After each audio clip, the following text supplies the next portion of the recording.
उत्तर प्रदेश में 2024 को लेकर यूपी में बीजेपी और समाजवादी पार्टी की तैयारियां तेज हो गई हैं। सपा नवरात्रि में 20 सीटों पर उम्मीदवारों का ऐलान कर सकती है, तो वहीं बीजेपी में भी कई सिटिंग सांसदों का टिकट कट सकता है। सबसे ज्यादा चर्चा कन्नौज को लेकर, जहां अखिलेश यादव मैदान में उतर सकते हैं, तो वहीं बीजेपी सिटिंग सांसद सुब्रत पाठक का टिकट काट असीम अरुण को टिकट दे सकती है।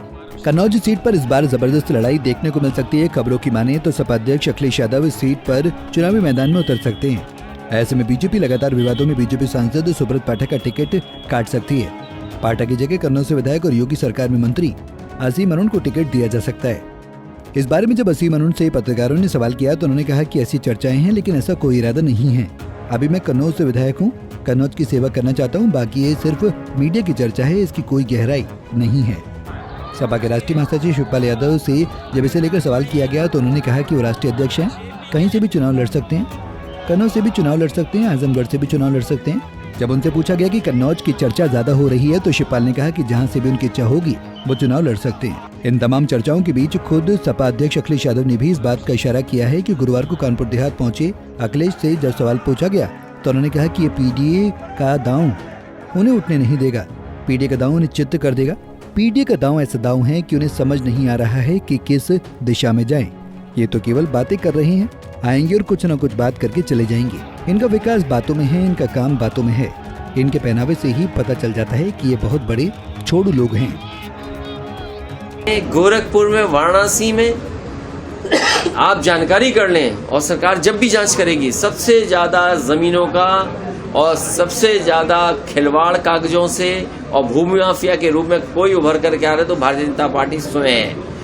क्या कानपुर की घटना नहीं हुई? एक किसान की जमीन लिखवा ली, 6 करोड़ का चेक दे दिया, बाद में उस गरीब आदमी से चेक वापस लिया, चेक फाड़ दिया, उसे आत्महत्या करनी पड़ी। उसे कौन बचा रहा है? भारतीय जनता पार्टी के नेता बचा रहे हैं। इसी तरह कानपुर में एक व्यापारी को इतना मारा सिख भाई को कि उसकी आंख चली गई। कौन था वो? भारतीय जनता पार्टी का कार्यकर्ता था। इसी तरह और जगह अगर आप देखोगे, सबसे ज्यादा अन्याय इनकी सरकार में हो रहा है। अखिलेश से जब सवाल किया गया कि क्या 2024 में कन्नौज से चुनाव लड़ेंगे तो उन्होंने कहा कि हम कन्नौज जीतेंगे, वो भी ऐतिहासिक वोटों से।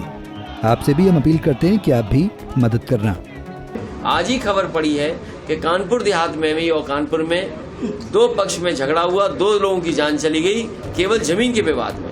बीजेपी ने लोकसभा चुनाव में मिशन 80 का लक्ष्य रखा है। ऐसे में पार्टी हर एक कदम फूंक फूंक कर रख रही है। बीजेपी आंतरिक रिपोर्ट के आधार पर कई सिटिंग सांसदों के टिकट काट सकती है और उनकी जगह कैबिनेट मंत्रियों, फिल्म स्टार और दिग्गज चेहरों में दांव चल सकती है। इसके अलावा योगी सरकार के मंत्रियों को भी चुनाव में उतारा जा सकता है। लेकिन इसी बीच अखिलेश के बयान की भी चर्चा होने लगी है। लेकिन देखना होगा कि अगर अखिलेश कन्नौज से चुनाव लड़ते हैं तो बीजेपी से कौन मैदान में उतरता है।